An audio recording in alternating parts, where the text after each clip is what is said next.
ano muna tayo, react muna tayo doon sa mga pictures. Doon sa mga pictures na nakalap natin sa social media.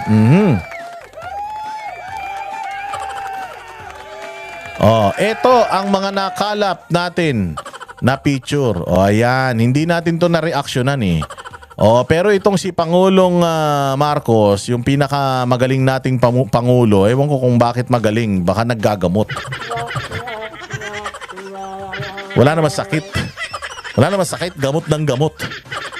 So eto, ngayon mga bossing, yung nakikita nyo dyan sa, sa screen. Binisita niya yung kanyang yumaong ama. Malamang kinakausap niya na naman yung larawan na yan. Kasi nakikipag-usap daw sa mga multo at mga aswang yan eh. So ito lang ang aking tanong, Bongbong Marcos. Ito lang sana lang masagot mo. Anong pakiramdam na meron kang puntod na binibisita ngayon hayop ka?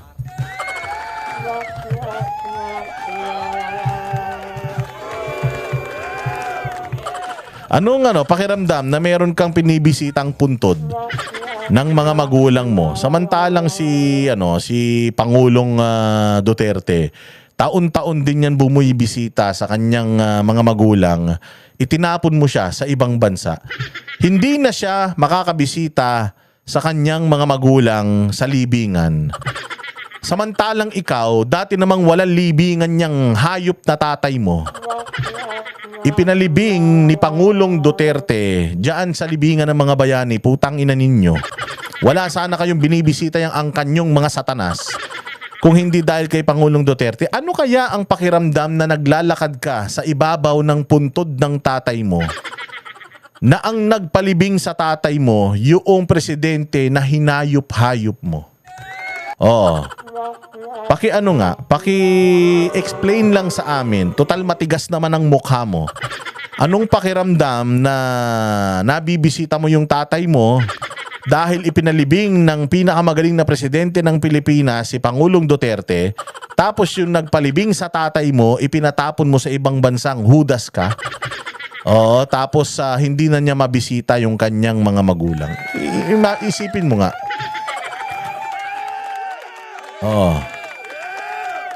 Ano din, bukod dyan sa kadimonyohan mo sa mga Duterte, ano kaya ang pakiramdam, Bongbong Marcos, na tuyong-tuyo ka ngayon?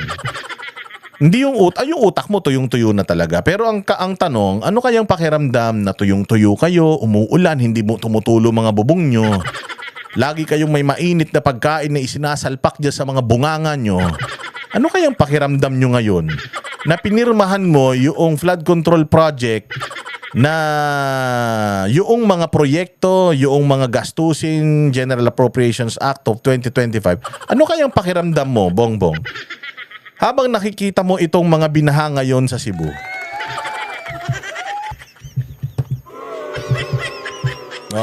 Anong pakiramdam, BBM? Gusto ko lang malaman eh. Kasi alam ko manhid naman tong hudas na ito, pero gusto ko lang malaman kung ano kayang pakiramdam niya habang ang sarap-sarap ng buhay niya na presidente ka ba ng Pilipinas? Nauna pa si Inday Sara ngayon, Inday Sara magbigay ng kanyang tawag dito, nagbigay ng kanyang mensahe para sa mga binagyo sa Cebu. Para sa mga nasira ang mga tahanan, nasira ang mga kagamitan, nasira ang mga buhay, may mga namatay pa. Ano kayang ano kayang pakiramdam, Bongbong Marcos, habang nagpapahinga ka? Tapos yung mga kababayan mo, grabe ang inabot sa pagbabaha at pagbabagyo. Gusto ko lang malaman. Hindi ba kasi dumaan ng Sabado-Linggo, baka napagod siya sa kanyang biyahe. Kaya hindi na naman siya natatagpuan. Medyo humupa na yung baha sa Cebu, lumutang na yung mga bangkay sa Cebu, lumutang na yung kitang-kitang sira ng pagbabaha sa Cebu. Pero ikaw, hindi ka pa namin naririnig na nagsasalita at pinalalakas ang loob ng mga taga Cebu. Hinahanda nyo na naman ba yung mga bigas na ibebenta nyo? Yung mga 20 pesos per kilo na bigas na ibebenta nyo sa mga kababayan natin na nasalanta ng bagyo dyan sa Cebu? Natanong ko lang. Oh, 'di ba? Kasi ang hirap no, naglalakad ito, yung dito naman sa libingan ng kanyang tatay na magnanakaw. Ang hirap no na naglalakad ka diyan tapos alam mo na si Pangulong Duterte yun nandiyan. Alam mo, grabe no, ang tigas na talaga ng muka at sobrang traidor na ng mamang ito para ayan, makita mo yung nagpupunta. Nagdasal ka diyan? Nakuha mo pa magdasal? Kanino ka nagdasal, kay Satanas? 'Di ba? Talaga ito, nung nakita ko kasi itong picture na to, sabi ko, ano kayang iniisip ng mag-asawang traidor na ito sa bayang Pilipinas? Oh, na sana kung hindi pinalibing ni Pangulong Duterte etong tatay niya diyan sa libingan ng mga, ewan ko, libingan ng bayani, hindi naman bayani yung tatay mo, dapat ilibing yung tatay mo sa libingan ng mga magnanakaw eh. Oh, so no, itong tatay niya, ano kayong pakiramdam nila no na nandiyan diyan? Nagpapasalamat kaya sila kay Pangulo? Nami-miss kaya nila si Pangulong Duterte? Hindi na, ako nang nakita ko to, sobrang sobrang ang tawag diyan yung swerte, sobrang swerte, tsaka privilege, yun pala yung tama. Sobrang privilege ng mga Marcos, no? Na dati nasa freezer lang yung tatay nila. Oh, nasa freezer lang dati yung tatay nila, pero ngayon nailagak na diyan. Ang tagal, ilang beses pinagdebatihan yan. Nung inilibing itong magnanakaw na to diyan, ang daming nagalit, gusto pang ipahukay yan eh. Ni Kiko Pangilinan, natatandaan ninyo. Pero bakit ngayon? Ang gusto nilang imbestigahan yung Dolomite Beach. Ito, si Pangulong Duterte din naman ang gumawa nito para mapalibing ito si Marcos Sr. O bakit hindi niyo imbestigahan at saka hindi niyo ipabawi yung tawag dito, yung order ni Pangulong Duterte na mailibing ito sa libingan ng mga bayani? Dapat ilipat to sa libingan ng mga snatcher eh.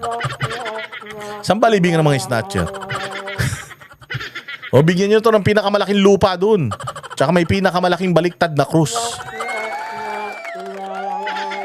O para palatandaan na doon nalalagak ang isa sa pinakakawatan na tao sa mundo. Oh. 'Di ba? Oh. Kami ang boses ng masa, hindi natatakot.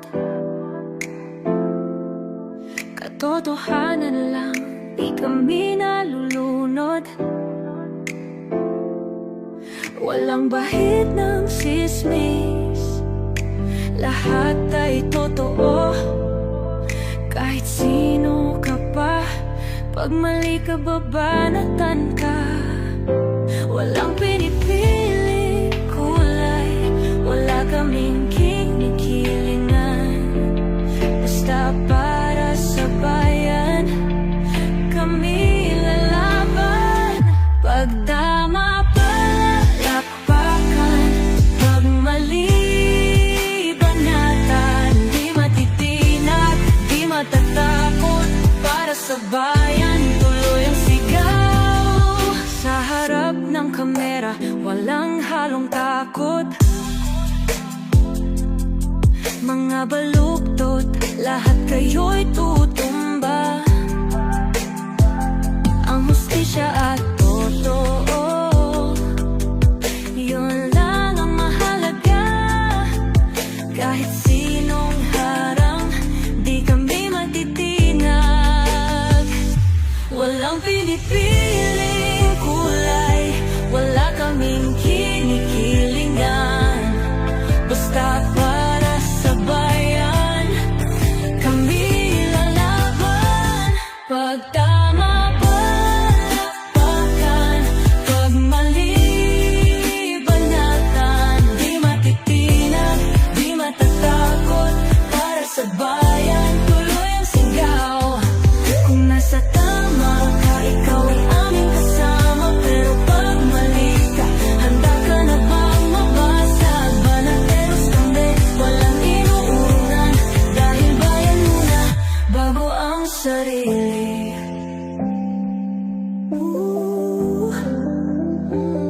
Bago ang sarili.